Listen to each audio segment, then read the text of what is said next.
Hello and welcome to Killer Conversations. My name is Steven, and I'm joined today by my lovely and beautiful wife, Sean. Let me tell you what he did. Let me tell you what he did. My baby girl, he forgot her on the bus. I did not forget her. My He alarm forgot did her on the not go. bus. I did not forget her. My alarm did not go off, so I had to go pick her up at the school. What no big deal. She was fine. She was Oh, with the she was fine. yeah, I was mama panicked. traumatized. Yeah, mama was traumatized, but that's about it. And I did text him. I was working in a training class and I text him. She did text me, but I'm the type of person that doesn't have my phone on me half the time, so I never got it. Well, I got it, I just didn't have my phone to look at it. And was I doing So anything upset. important? Nope. I was just sitting there waiting on my alarm to go off, and it never Yeah. did. And I found out that he did not have her because I was in my office. I found out he did not have her when the school called me. Yep. Oh my Neither gosh. the school didn't have her either. She was still on the bus. She was taking a lap around the block, and I guess they just decided to not do the full block, and then they took her back to the school, and that's where I picked her up. I beat them Oh to the my school. gosh. So bad. Hey, it's all right. I'm normally the first parent out there, so Whatever. So, yes, Gracie was fine. She was having the time of her life. Mom was not. Mom was traumatized. mom was mom was more scared than 6-year-old child was. 6-year-old was like, "Yeah, I got to go see places I've never seen before." Yeah. Yeah, but let's get down to business. Where are you going to take us tonight? Where do you think I'm going tonight? I never get these right. I'm going to go with, let's go with Utah.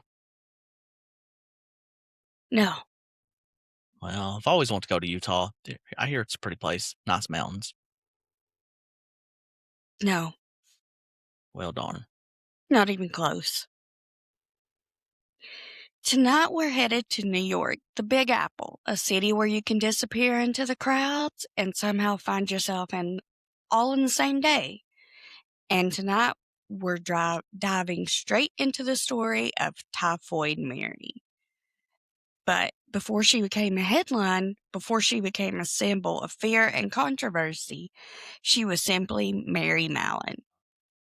Mary was born on September 23rd, 1869, in Ireland. Like so many others of her time, she crossed the ocean searching for something better. She arrived in the United States in 1883, barely 14 or 15 years old.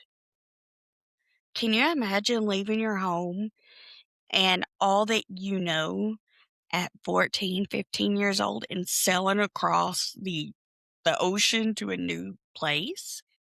Not just a new place, New York City. I mean, Yeah. doing that at my age would be like, whoa. Because New York it's different. It's not the same as other cities. Yeah. It's different. And doing it at her age, coming from Ireland, Mhm. Ireland. there's a big difference in those two, places. Oh, yeah. Like Ireland is like more spread out and land and, Hmm. not New York. Nope. So just imagine for a moment being a teenager, leaving everything familiar behind, stepping on a ship bound for a country you've only heard of in stories.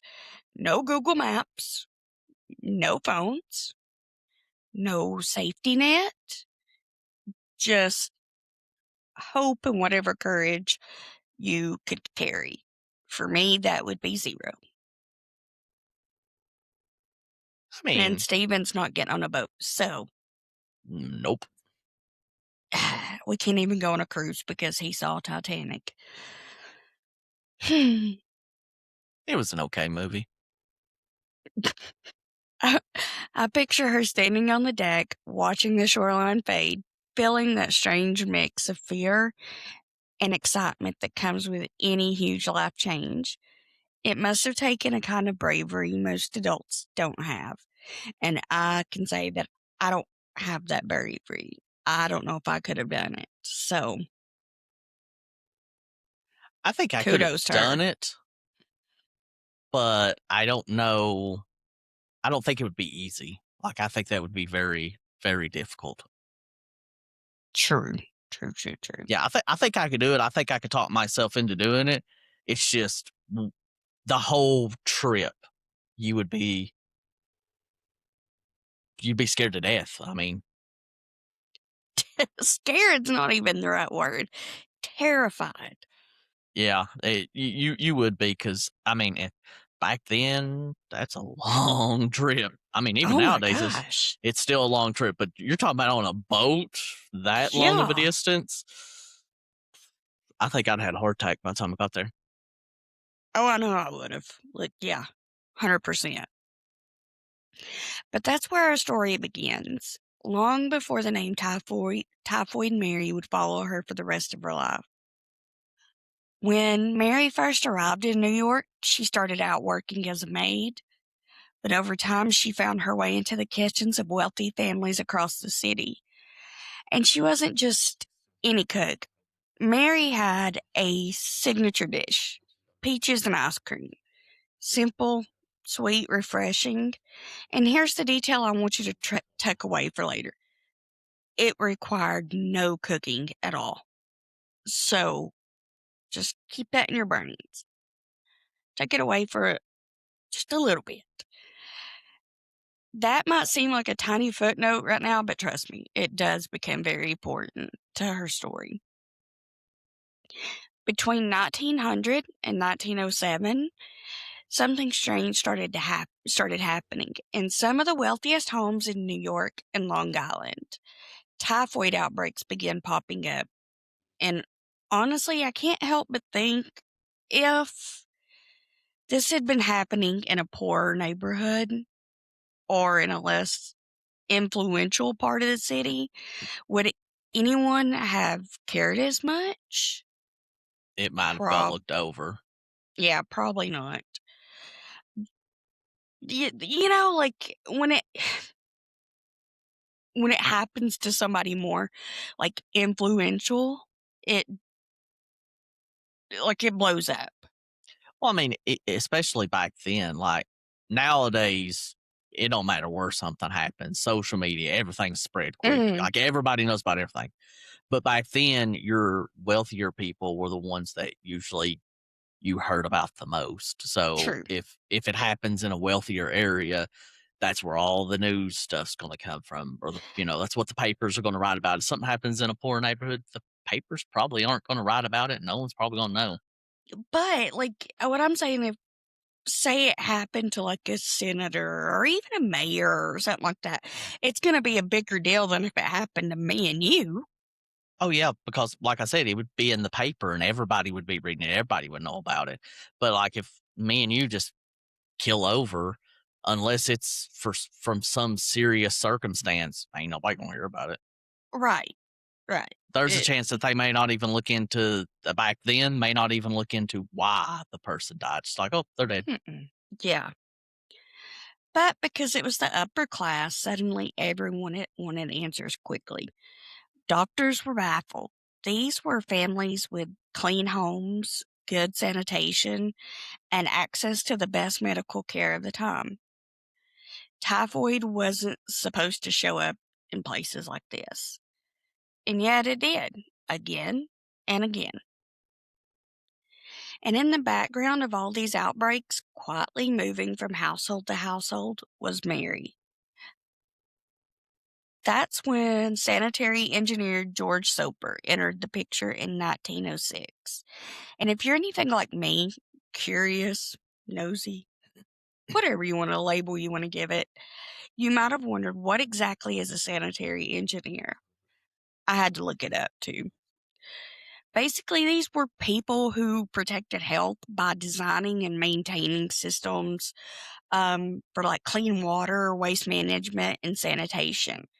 In other words, the folks who kept entire cities from falling apart. The unsung heroes have been you know what? That word. Infrastructure. Yeah, that Yeah, one. when you said it, the only thing that could come to mind is like these are the people that like design like sewer systems to get waste out or ways to clean dirty water or stuff like that. Yeah. Just people that their job is to design things to make Mhm. things cleaner, pretty Yeah. much. Mhm. That's right. So, like the poop engineers. No, Yes. Yeah, actually, yes. Now, just so we're all on the same page, typhoid fever isn't some mild little bug. It's caused by the bacterium Salmonella typhi, and I can't believe I could say that, but couldn't say that. What was that word, Steve? infrastructure. Yeah, that one.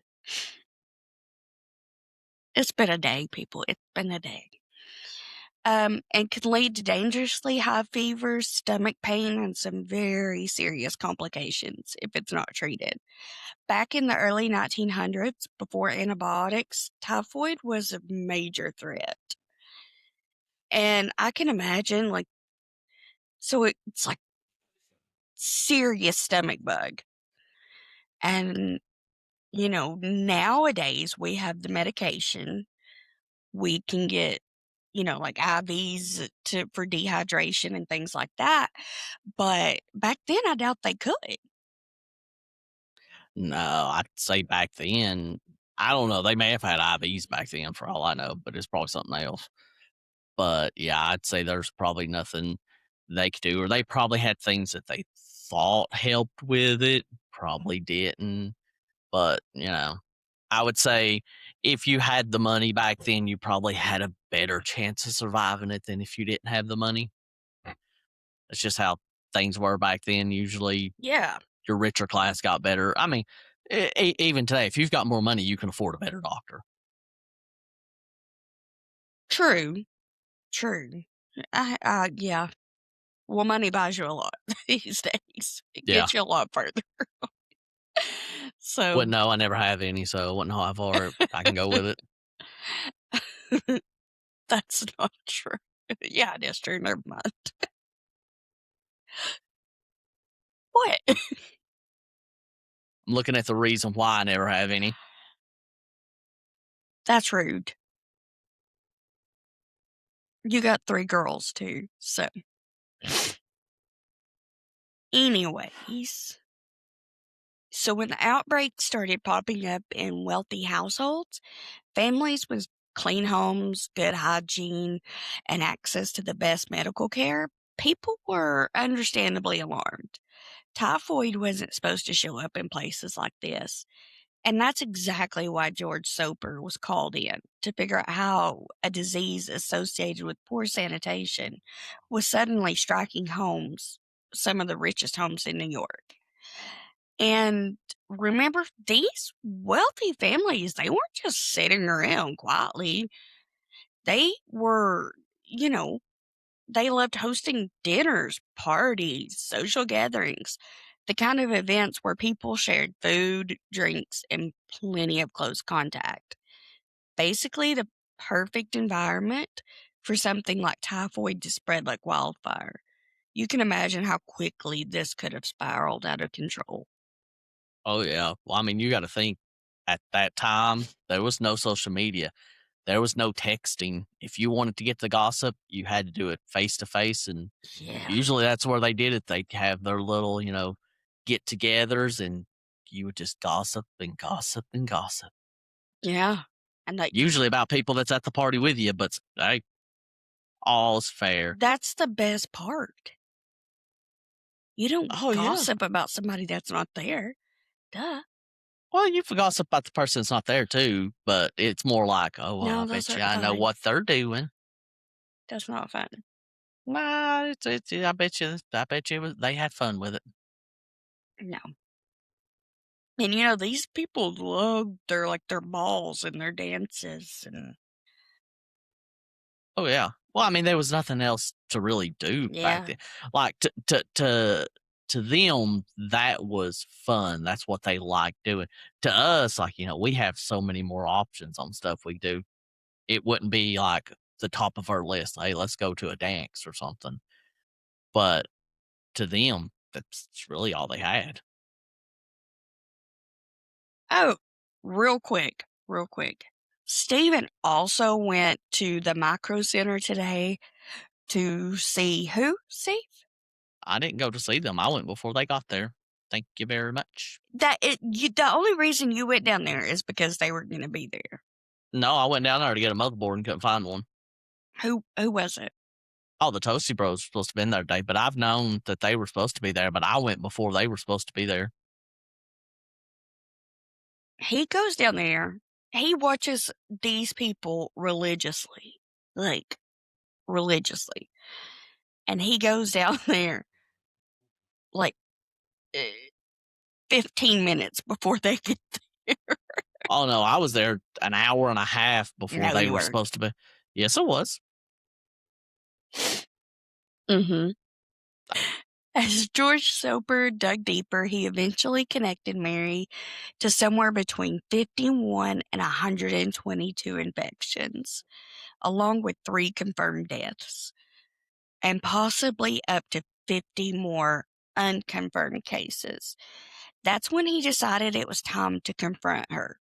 So he approaches Mary and asks her for samples of her blood, urine, and feces. Now, I don't know about y'all, but just picture this.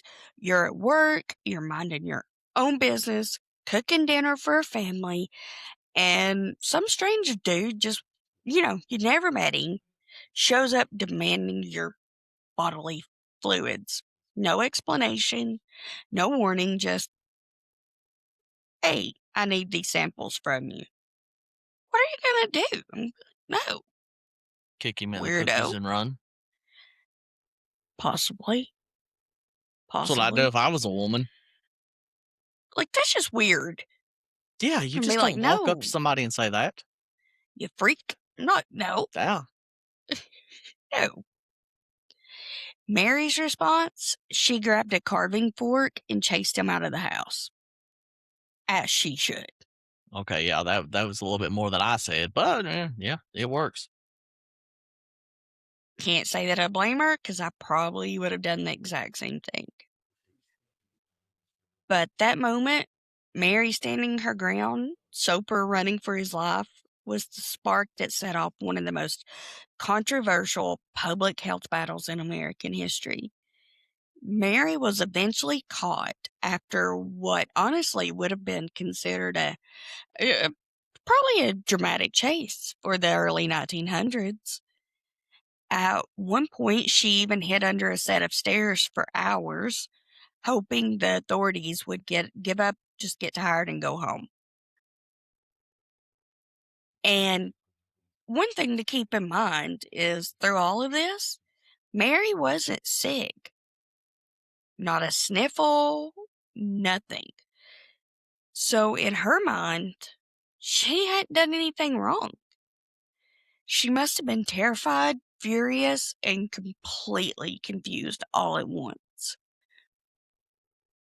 But all I can picture is this little man, this little nerdy guy running for his life and her chasing him with like a big fork. Yeah, but I mean, everybody watching is like, "What in the world is she gonna That's- kill him? Like, what is going on?" If you knew what he asked, every woman there, probably half the men too, would have been like, "Go get him." That's when I would have been like, Steve, come watch this. I would I have. don't I'd know been what's watching. wrong. I don't know what's going on, but this is awesome. This is perfect talk for one of their get-togethers. Be like, "Did Oh, you see yeah. the cook chasing the man across the front lawn?" Yeah. It would have been, like I said, this would be scandalous back then. Like, yeah, the whole town would have known. Oh yeah. By the end of that, that would have been her husband. He cheated on her, and she's going to kill him. Yeah. Oh, yeah. So when they finally did catch her, the test showed something that no one had expected. Mary was carrying the Salmonella typhi bacteria constantly. She was what we now call an asymptomatic carrier, someone who could spread a disease without ever showing symptoms themselves. A concept we understand today, but back then that was unheard of. Yeah, back then that would have been something that they probably had no, like, it's never heard of, like you said. Yeah, like you don't. I can't imagine that she. I can't imagine that she knew what that meant or what was going on. So I can imagine, that she was very scared. Yeah, I mean, that's something like you said, she's probably never heard of that whatsoever, has no idea what it means, and Yeah, even when it's explained to you, it's still kind of like, "Well, how? yeah, How how do I have it and have no symptoms of it? Like, explain this to me, because sounds like I don't have it to me." yeah. Because of that, Mary was sent into forced quarantine on North Brother Island, where she stayed for 3 long years, from 1907 to 1910. 3 Isolated years? 3 years. 3 years. 3 3 years for something that, for one, she couldn't control, and 2, had no idea that she even had Yeah, it. like I said, she's not sick. So to her, this is like she's been kidnapped. Yeah, it makes no sense. Hmm. So she's isolated, watched, and treated like a danger to society, even though she felt perfectly healthy. Eventually, after those 3 years, like, I feel like this could have happened a lot sooner. Eventually, officials agreed to release her, but only under one condition. She had to promise she would never work as a cook again. Ever. I mean, if there's no way to cure it, that's probably the only option that you have, is for her not to spread it, I guess. But you think they would have found a way to cure it, unless it just wasn't possible, unless there was nothing they could do, back then. But that's rough when it's your Yeah. profession. But also, I don't care what profession you have, if you get stuck in pretty much a prison for 3 years, uh, An island. Like an yeah, an island. island, it's like you're being in Alcatraz over here, like, Yeah. it That's what w came to my mind was Alcatraz. Like, yeah, when you come back from that, from 3 years being there, everything's changed. I mean, even back then, after yeah. 3 years, everything would've changed. Oh, yeah, of course. Yeah, and Everything was growing and changing yeah, and you're telling her that daily. she can't do the one thing she knows how to do. Yeah. So, like, I mean, it'd be tough. It'd be really tough. And Yeah. living in New York, trying to live in New York City. So, like with the ice cream thing, with that her being her specialty, it's not cooked. So this is spread through, food, water. So it wasn't cooked to burn off The that, bacteria, yeah, the bacteria. at least I guess that's what it'd be. Yeah. So Mary really did try. She really did. After her release, she took a job doing laundry, hard work, long hours, and nowhere near the pay she'd earned cooking for wealthy families. And honestly, it must have felt like a punishment. She had a skill, something she was genuinely good at, and now she was being told she could never use it again. Yeah, she went from cooking for the rich to washing clothes. Like, that's not gonna be, Mm-hmm. anything, really. Yeah.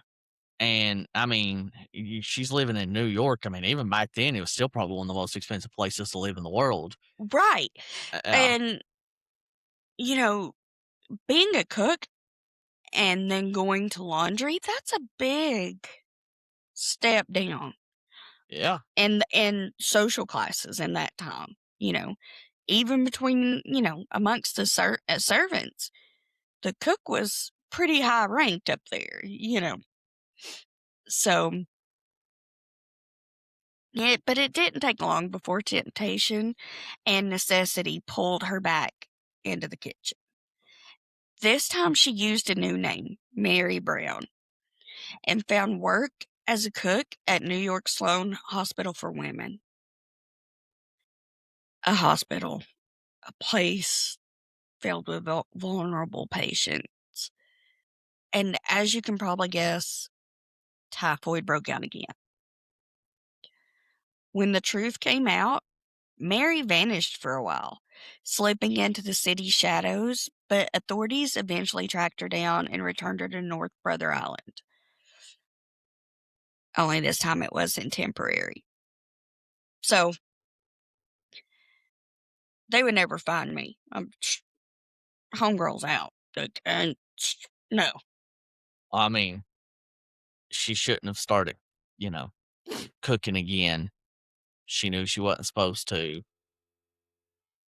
But I don't think she did because in her mind, they're like, they're like picking on her for no reason. It don't matter. She's not sick. It don't matter. If the government tells you you are not allowed to do this, or you will go right back to where you were, that's like you don't think you've done something wrong, you go to prison.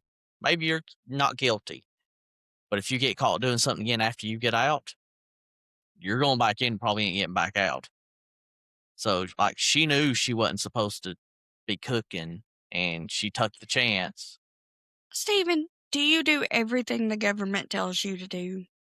No, but this is something that's different, though. Like, they're telling you don't do this because people are But getting it's not sick. really. It's not It because is. no, it's not You're because you're she you're didn't putting think she was people. sick. It doesn't matter. She didn't believe it. Well, made people sick the first time, and she made people sick second time. And if she didn't But think she she was doesn't doing think it's wrong, her making them sick. if she didn't think she done something wrong, she wouldn't ran. You don't run I if would you have think you're run, innocent. No, if and you're I wouldn't have innocent, still been in that city.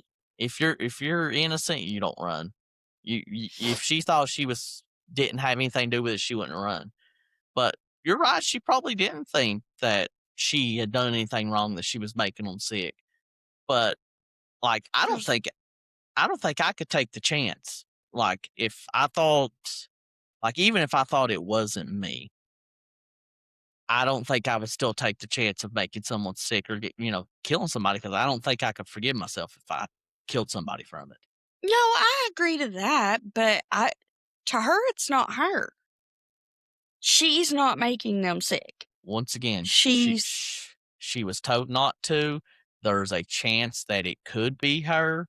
She should have, thought, okay, there's a chance that it could be me. I personally don't think it's me, but there's still a chance. Do you want to take a chance to kill somebody or no? Now, in saying all of that, the government should have done something for her.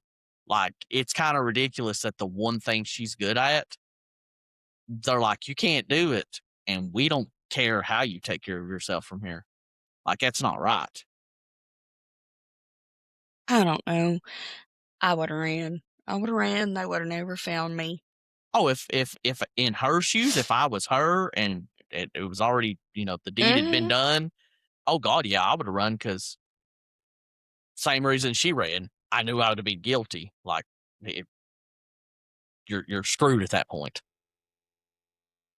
But I would imagine that she wasn't even making enough to survive.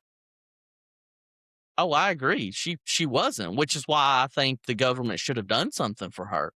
Like, I mean, either find her a job that she could do that pays the same as what she did cooking that she's actually capable of doing, or they should have found a way that she could cook. Like, it's something they should have done. Yeah. I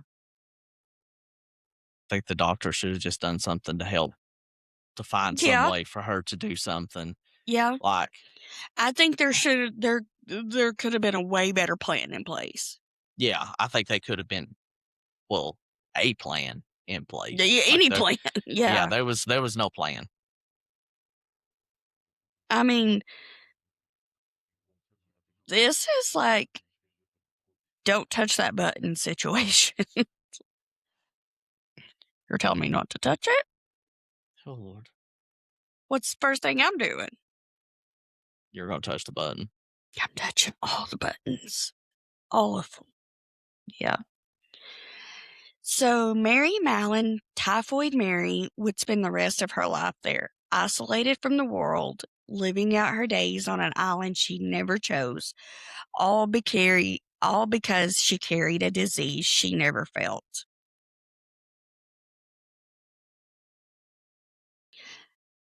Okay. All because she carried a disease she never felt. Her story is complicated, tragic, and still debated today, obviously, because we're debating here. Was she a villain, a victim, or something in between? During her second quarantine, doctors suggested removing Mary's gallbladder, believing it might stop her from spreading typhoid, but Mary refused. And honestly, given the time period, it's hard to blame her. Surgery back then was incredibly risky. And from her perspective, she wasn't even sick. She never believed she was contagious. So the idea of undergoing a dangerous operation must have felt completely unreasonable. So I agree on the surgery part. Like, I wouldn't let them remove mine. But now the fact that she still don't believe that she has something to do with it when there's two, you know, completely different events, that shows that it came from you. At this point, you have to know it's you. Boy, have you never heard the phrase take it to the grave? Like she's going down with like, nope, that's what this is. Well, I mean, she's Nope. stuck. She's stuck. It don't matter if she believes she has it or not. She's stuck. And at this point, I'd be like, okay, if I have it, that's fine. But you still ain't taking my gallbladder out. No, the mortality rate for surgeries back then was insane. No way. Yeah. I mean, at this point, That's giving her a death sentence almost. yeah, like admitting might as well as go ahead and admit it. You know it's you. Everybody knows it's you at this point. No, no, you take it all. No, you never admit it was you. Yeah. I'm admitting it. I would. Take it to the grave. No, sir.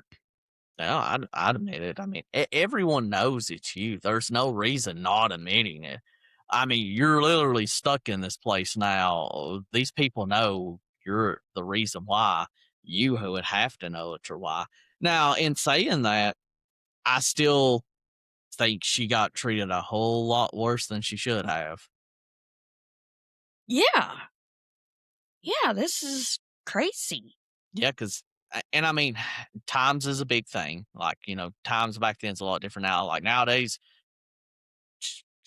it might take a couple of years for them to find a cure for something, but they're probably going to find a cure and then you're good to go. Or if you can't, if say she couldn't work, say she couldn't be a cook, she could file for, that'd probably fall under like disability or something. She could But probably do. was that even a thing then? No, that's why I'm saying like times now is different. Like nowadays, she would be a whole lot better off than back then. Yeah. So Mary stayed on North Brother Island for 23 years. See, that's insane. You can't tell 23 me years. You can't tell me that in 23 years they didn't find a cure or something for her to do. for me, it's like 23 years and that little light bulb never went off for anybody. Like, hey, we could find a better plan for this. I mean, and this is just my opinion. I think at this point, the fact that they made her stay there 23 years is kind of like them saying, you did, didn't listen to us. You got people sick. This is the same thing as a prison sentence for you. Like you're going to be here for as long as Ugh. as if you committed murder pretty much. Cause that's I just pretty don't think it much, was right, though. oh, now I think she should have gotten in trouble for not listening and breaking the terms of whatever they came up with and her not cooking. But also I think it should have never got to that point because they should have helped her in the first place.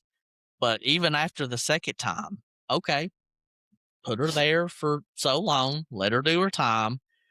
But in that time, try to help this lady. Like Yeah. she got dealt a bad hand and no one's helping her. Yeah, this is not her fault.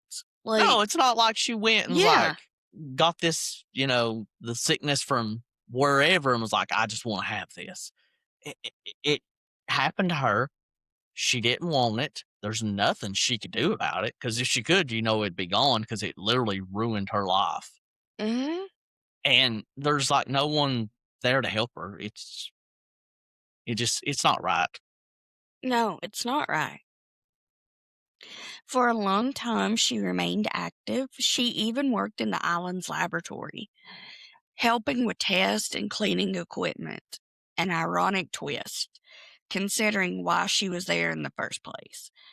But in 1932, Mary suffered a stroke that left her partially paralyzed, and after that, her health steadily declined. On November 11th, 1938, Mary Mallon, known to the world as Typhoid Mary, died of pneumonia at the age of 69. This is a woman who never felt sick a day in her life, yet spent nearly half of it in isolation. She was cremated, and her ashes were buried at St. Raymond's Cemetery in the Bronx. Only 9 people attended her funeral, a quiet ending for a woman whose name had once dominated headlines. No autopsy was performed, despite persistent rumors that one had been done and that live bacteria had been found in her gallbladder. Those stories have never been confirmed. It's I kind of mean, heartbreaking. it is. I feel bad for her. She didn't get to live life. She didn't get a chance at No, a family. She didn't get a chance at nothing. no. I mean, Love, kids, a marriage, or did none of that if anybody, that's what she chose. yeah, did anybody die from this sickness? Yeah. Yeah, there were deaths. There were confirmed deaths. Okay, so I can see how it's, serious, but like, I just think y- no one 3 helped her. confirmed deaths. 3 confirmed deaths Mhm. from her or just like in general. And well, from, like, typhoid that in places that she worked. Oh, okay. So I can see why they went with a life sentence or, her having to stay at the place because they pretty much treated as if it was her fault that those people died, which Mhm. the second time it kind of was because she wasn't supposed to be cooking. But also, it's also on the doctors that were supposed to be trying to help her figure out how to get rid of this, Y- and the government or whoever made the deal with her that she couldn't cook again, like, you just kicked this woman out. I was like, "Well, figure out how to make a living yourself. If, you're really good at your job. If I told you you couldn't do any job in that field, nothing, what are you gonna do? Like, you're not gonna make as much money in another field if you're not good at it and you don't have But experience at it." it's hard for us to imagine today because we have more opportunities. Oh, yeah, we have a lot. This was a female, an immigrant female in Mhm. the 1900, in 1900. Yeah. Well, I mean, She it, did not have those opportunities that no, I have today. So it's hard to put myself in her place. yeah, because in all honesty, like nowadays, like say if you spend your entire life trying to be a lawyer, okay, and you get 10 years of experience being a lawyer. If one day you can't be a lawyer anymore because, you get your license or Mhm. whatever tuck away, there's still plenty of things you could do for, different law companies or Yeah. whatever that doesn't require you going into a courtroom. So, I mean, like you said, it's true. There's just so many options nowadays. It'd be different, but back then there wasn't, and especially Right. for a woman, like Sh you Yeah, didn't no, have many options. You had a very few set of very options, few. and none of them usually paid well. They didn't. You got paid nothing. But she was a cook for rich people. She Yeah, for wealthy families. Yeah, and she was good at it. Like that's the thing, she was good at it. So I would say she was making really good money. And then you go just to washing clothes for anybody that drops them off pretty much, you're not gonna make anywhere near as much. Like you said, there were very few jobs that a woman could do in that time period, but she was an immigrant woman from Ireland, which wasn't very popular around the time. So she had even fewer Oh yeah. Like almost no options. opportunities. Yeah. No? And some of those options, which not here to judge you, do you, boo? If that's your thing, that's your thing. But Mary was a very tough cookie. Like, she was a tough woman. So I don't think I think her opportunities were lowered even more. Yeah. So honestly, it's just heartbreaking when you step back and look at the whole picture. This young girl came to America full of hope, chasing opportunity and a better life.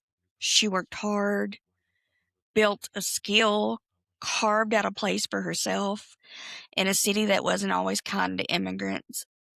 And yet, she ended up spending more than 2 decades in forced isolation for a disease she never felt and never believed she carried. So, like I said, at this point, the woman, I'm sure she just felt bullied and picked on. And She probably got to a point from being in there that she just gave up. Like she knew she was never gonna get out. Like it's not right. I don't know, because from reading up on her and studying about her and just looking into everything, I don't think she doesn't strike me as the type of person that just would give up. Well, I mean, there's also the possibility that she knew if she did get out of there, she would never be able to cook. She'd probably struggling money wise, trying to find a job. But Yeah, while I'll she's agree with that. there, I Yeah. would say they probably took pretty good care of her there. Like she got food, she was probably always clothed. You know, That don't matter. Your freedom is everything. oh, true, very true. But I'm saying at one point, being in there, you would probably get to the point that you either give up or you just realize like this is the best it's going to get for me. Mhm. And I ain't saying that's right because it's not, but In I feel my bad head, I for her. picture her just like the spider, like she's fighting it all the way to the end. Could be completely wrong. That's just how I have her pictured in my head. So, Mary Mallon's story isn't simple. It's a mix of science, fear, misunderstanding, and the growing pains of a public health system still fighting itself out or figuring itself out. I've got her fighting stuck in my head. Um, but at its core, it's also a human story, one of ambition, survival, and a life that took a turn she never could have imagined. Mary Mallon's story is one of those rare pieces of history that forces us to sit with discomfort. It's messy, complicated, and full of questions. That that they just don't have easy answers. She wasn't a villain in the way we usually imagine one. There was no intent to harm, no awareness of the danger she carried, but she also wasn't entirely a victim. She made choices that had real consequences for real people. And somewhere in the middle of all that complexity is a young immigrant girl who came to America chasing hope, only to spend more than 2 decades in isolation for something she never felt and never fully understood. Her life reminds us how fear, science, misunderstanding, and human nature can collide in ways that shape a person's entire existence.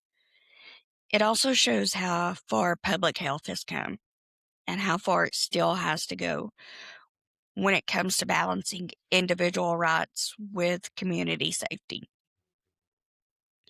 Mary Mallon may be remembered as Typhoid Mary, but behind that name was a human being with dreams, flaws, and a story that still echoes more than a century later. I just, it's heartbreaking. It It's is. heartbreaking. It is. You're right on that. I felt like like I said, she was dealt a bad hand, wasn't given any help, Yeah, and it makes you wish that you were around back then. You would have been able to help them out, but you wasn't. There's nothing you can do, and it's just sad. it really is. It's so sad. I just, she had her whole life ahead of her. And she came to this country for a better life, and look how this country treated her. So it's sad. It is. Well, that is all I have for you tonight. What'd you think, Steve? It was a sad story. Like like I said, it was good. You did a great job telling it, but I just wish she would have got better. I understand she did do some wrongs that led to s- some bad stuff for some people, I'm but taking it to the grave. well, She was innocent. you take it to the grave. But I wish she would have had better the first time. Yeah, I wish they would have done better for her. If they would have yeah. done better for her in the first time, none of this would have happened. No, Yeah, no, she would have been good. she would have. But if everyone wouldn't mind giving us a like, sharing the video, and subscribe to our channel. We're trying to build our, subscribers up, Hmm. and comment down below. At first, the video, you were talking about how she moved from Ireland to the US. Comment down below one place outside of the country that you live in that you would like to visit. Honey, where would yours be?